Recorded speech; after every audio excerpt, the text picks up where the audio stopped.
అనగనగా వెలమకొత్తూరు అనే ఒక చిన్న పల్లెటూరుండేది. ఆ ఊరిలో రామయ్య కుటుంబం ఉండేది.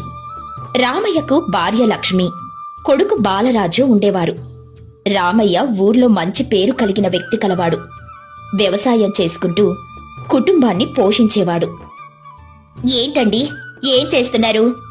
బాబుకు అన్నం తినిపించటానికి రాగి గిన్నెలో అన్నం కలుపుతున్నాను. నీకు కనిపించట్లేదా? ఇంట్లో వేరే గిన్నెలున్నాయి, వాటిలో అన్నం కలిపి తినిపించండి. ఈ రాగి గిన్నెలో తినిపిస్తే గిన్నెలు పాడైపోతాయి. అదేంటి లక్ష్మి, వీడు చిన్నపిల్లోడు, తినటానికి ఏదైనా చక్కగా ఉండాలి. రాగి గిన్నెలో తినిపిస్తే మంచిది. ఏది ఏవైనా మనం అన్ని పొదుపుగానే వాడాలి, గుర్తుపెట్టుకోండి.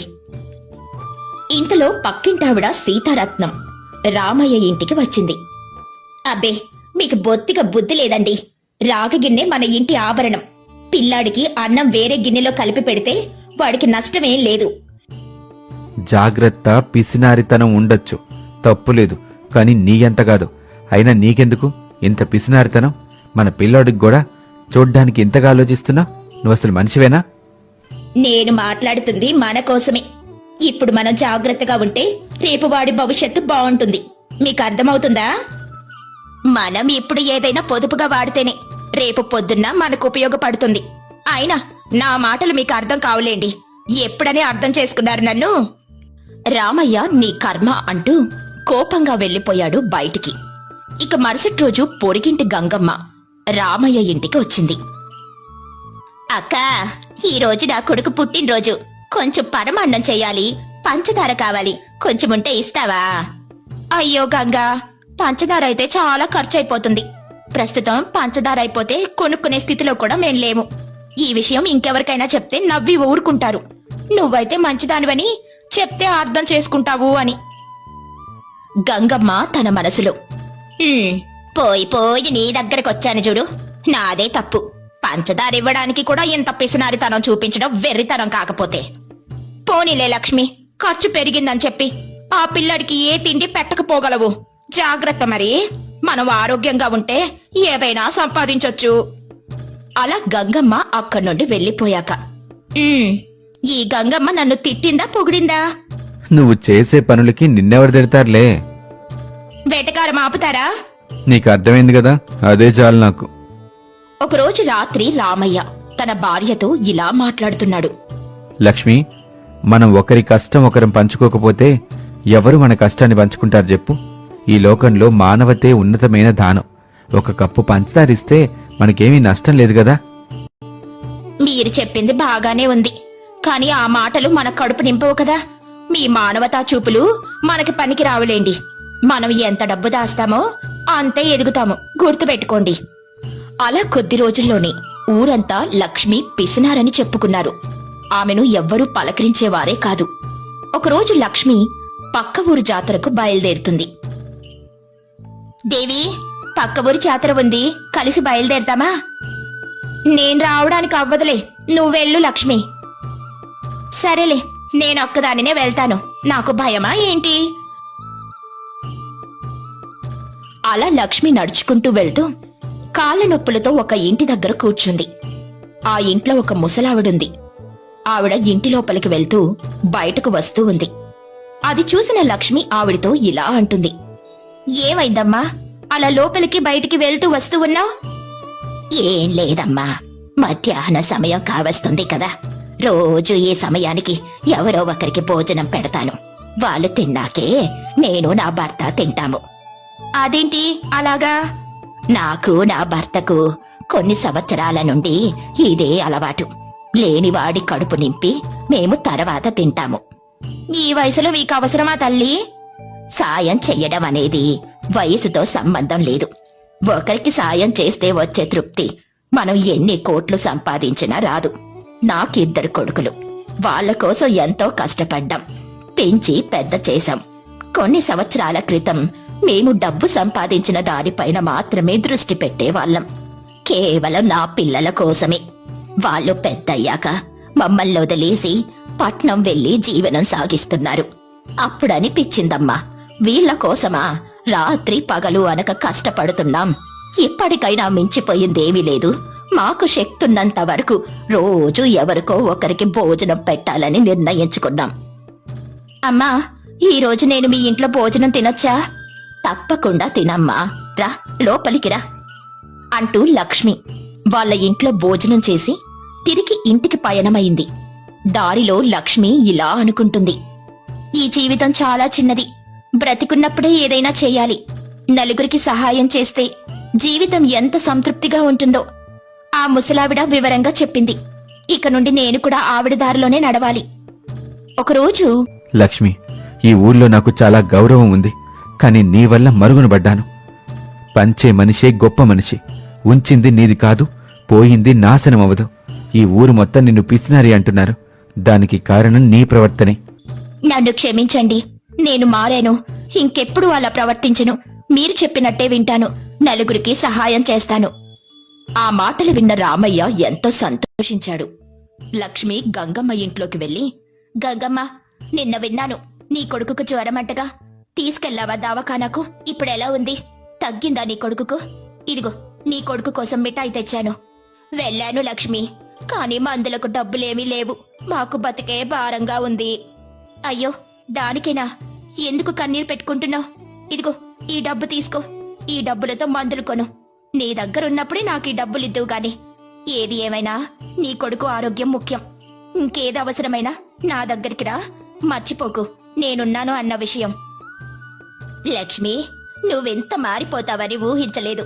మొన్న నువ్వు నాతో అన్న మాటలకు నువ్వు మనసు లేని వ్యక్తి అని అనుకున్నాను, కానీ ఈ రోజు మాత్రం నువ్వు గొప్ప మనసున్న వ్యక్తిగా కనిపిస్తున్నావు. దేవుడు నీకు శుభమే కలిగి. లక్ష్మి భర్త రామయ్యతో ఇలా అంటుంది.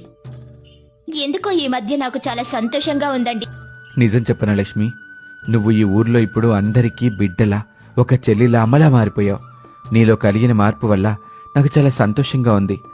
అయినా ఒక్కసారిగా నీలో ఎంత మార్పెలా? అప్పట్లో మీ మాటలు వినలేదు కదండి. ఇప్పుడు నాకు అనుభవం నేర్పింది.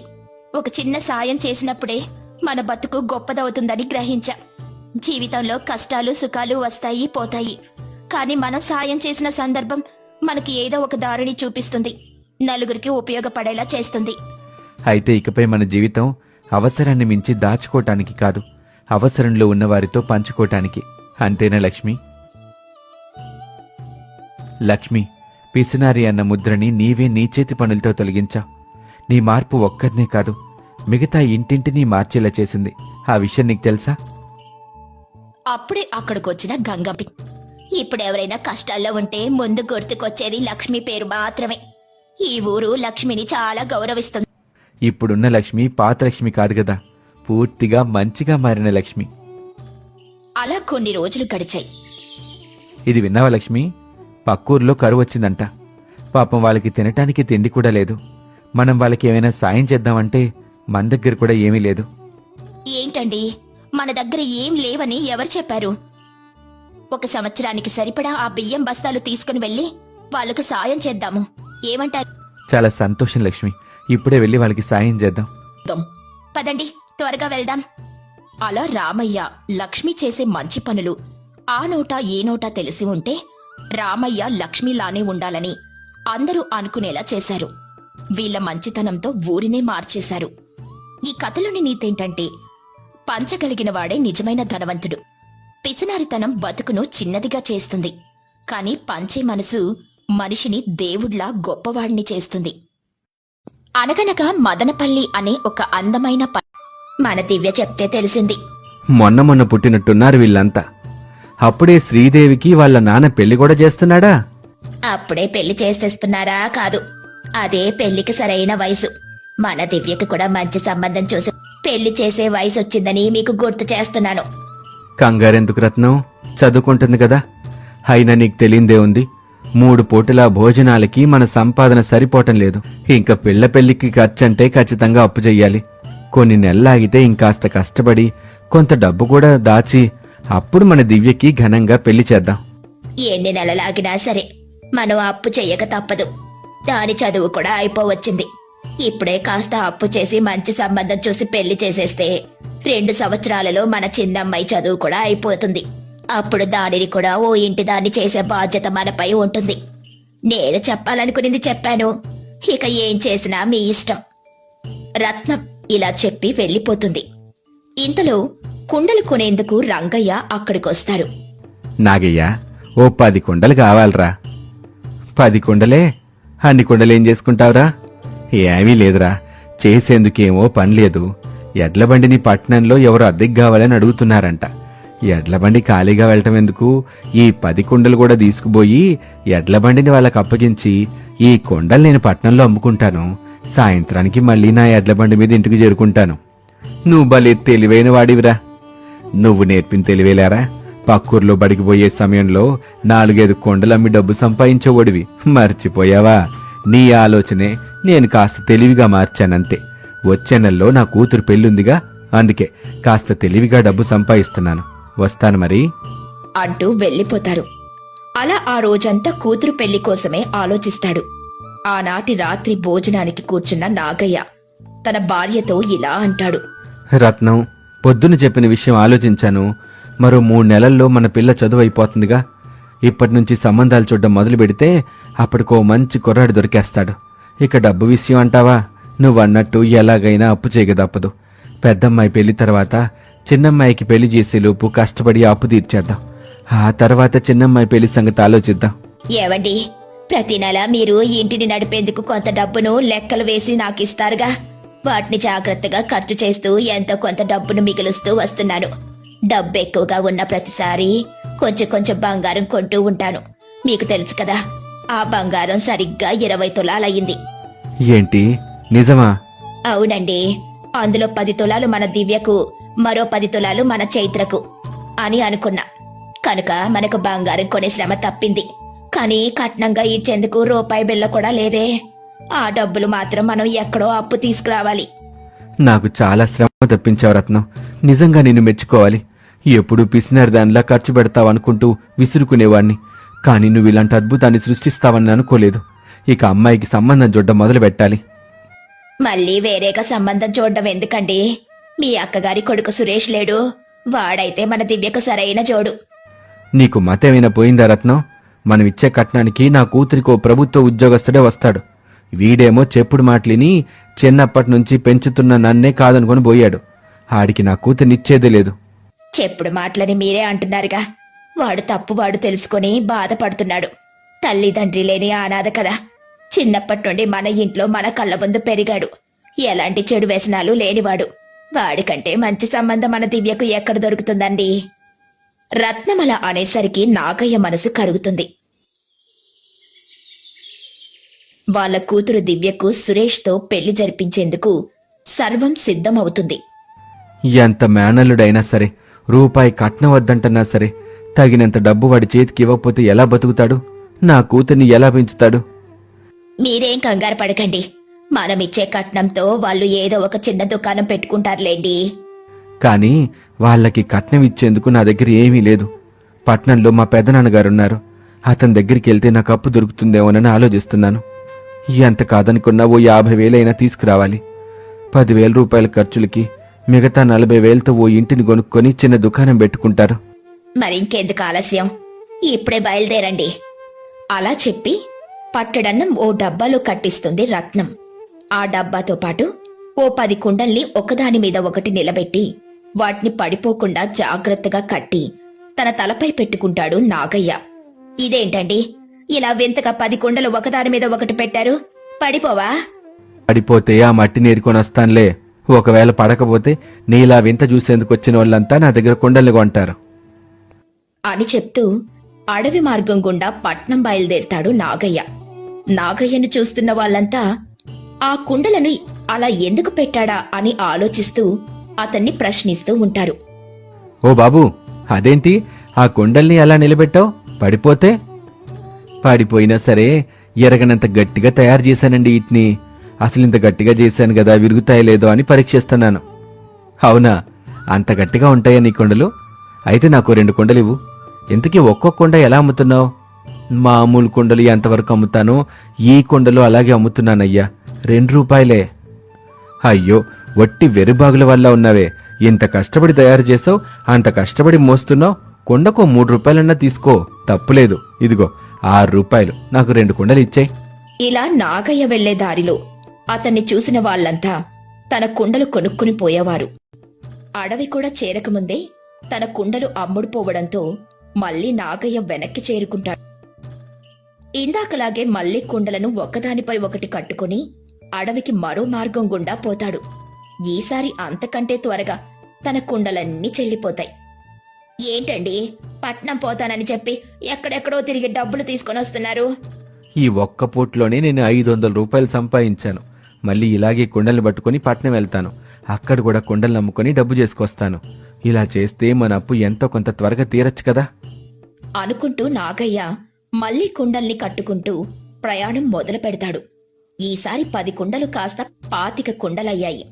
చేతులు కూడా 5 చొప్పున మరో 10 కుండల్ని తీసుకుని వెళ్తున్నాడు. అడవి చేరుకునే సమయానికి చేతిలో కుండలన్నీ అయిపోయాయి. తల మీద మాత్రం 25 కుండలున్నాయి. అలా అడవిలోకి వెళ్లిన నాగయ్యకు బందిపోటు ఎదురవుతాడు. రేయ్, నీ దగ్గరున్నవన్నీ నాకిచ్చేయ్. డబ్బులు, భోజనం, ఈ కుండలు అన్నీ ఇచ్చేయ్, లేదంటే నిన్ను చంపేస్తా. బాబు, నా దగ్గరున్నవన్నీ నీకే ఇచ్చేస్తాను గాని దయచేసి నన్ను చంపే. ఈ కష్టాన్ని భరించలేకపోతున్నాను. నాకు 25 కష్టాలున్నాయి, వాటిని భరించలేకున్నాను. ఓ సాధువు దగ్గరికి వెళ్తే ఆయన చెప్పాడు, నా మీద ఎవరో చెడు దృష్టి చేశారంట. నా దగ్గరున్న డబ్బు, నా ఆస్తి, ఈ 25 కుండలే నన్నిట్ట పీడిస్తున్నాయంట. వీటిని తీసుకుని నేను అడవి మధ్యలోకి వెళ్తే అక్కడుండే శక్తి నా కుండల్ని, నా డబ్బుల్ని మాయం చేస్తుందని చెప్పారు. అప్పుడు నా కష్టాలన్నీ తీరిపోతాయంట. నాకు తెలుసా శక్తి నువ్వునో ఏమో. సాధువు చెప్పింది నిజమైంది. దయచేసి కుండలు, ఈ డబ్బులు తీసుకో బాబు. చిచ్చి, పోపో, ఇక్కడి నుంచి మర్యాదగా వెళ్ళిపో. నాకేమీ నీ కుండలు అక్కర్లేదు. అలా నాగయ్య బందిపోటును భయపెట్టి అక్కడ్నుండి తప్పించుకుంటాడు. పట్నం పోయి ఆ కుండలన్నీ అమ్మేస్తాడు. అధిక ధనం పోగు చేసుకున్న నాగయ్యకు అప్పు చేసేందుకు మనసు అంగీకరించలేదు. పట్నంలో తన బంధువులందరికీ కూతురు పెళ్లి సంగతి చెప్పి ఉత్తి చేతులతోనే తిరిగొస్తాడు. అదేంటయ్యా, అప్పు తీసుకునేందుకు వెళ్లి ఖాళీ చేతులతో తిరిగొచ్చావు? ఇప్పుడు అప్పు తీసుకున్నానంటే నేను వాళ్ళ దగ్గర చులకనైపోతాను. తెలివిగా ఆలోచిస్తేనే ఈరోజు నేను 5,000 సంపాదించాను.